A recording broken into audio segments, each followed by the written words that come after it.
Kwa majina naitwa Askofu Mataro Kikoba Dismas.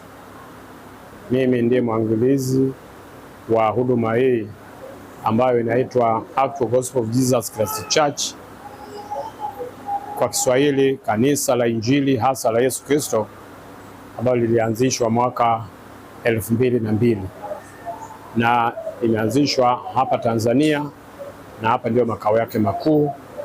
Huduma hii kama ambavyo umeweza kusema, kitu cha kwanza lazima nimshukuru Mungu kwa kuendelea kutupa afya njema na kutupa afya njema mpaka tumefikia hivi leo. Kwa ufupi ni kwamba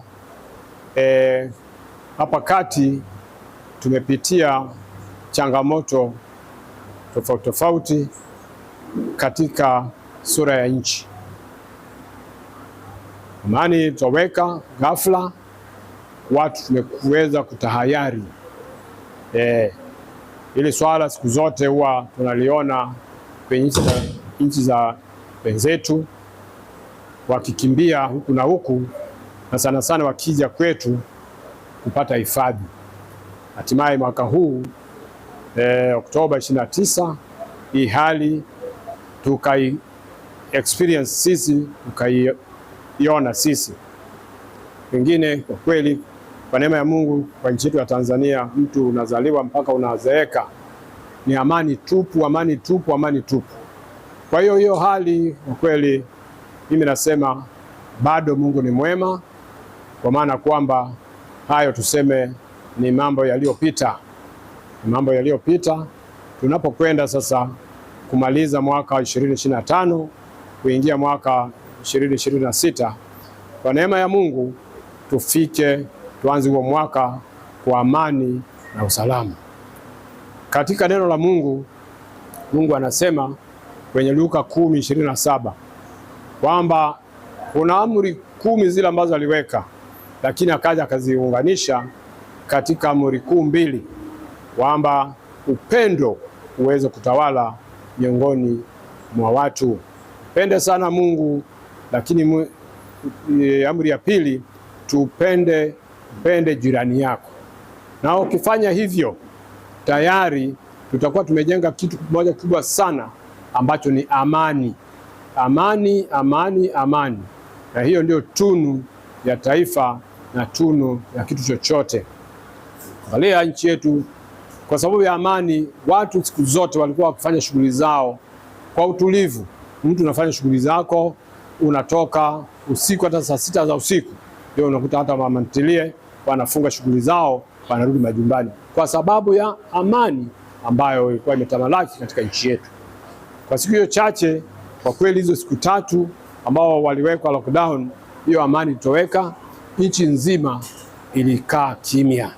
Hiyo inaonyesha kwamba Mungu wetu katika Isaya 9:6 amezungumzia, Yesu anasema yeye ni mfalme wa amani. Kumbe neno amani limetamalaki hata kwenye neno la Mungu.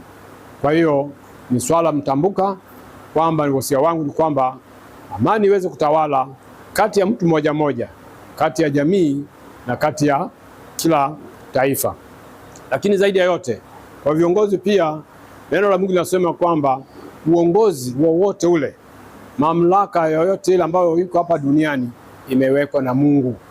Kwa hiyo kama viongozi wamewekwa na Mungu, ni wajibu wetu pia tuweze kuenenda kwa kadri ya mapenzi ya Mungu ambayo ni amani. Tuhubiri amani kila tuitopo leo.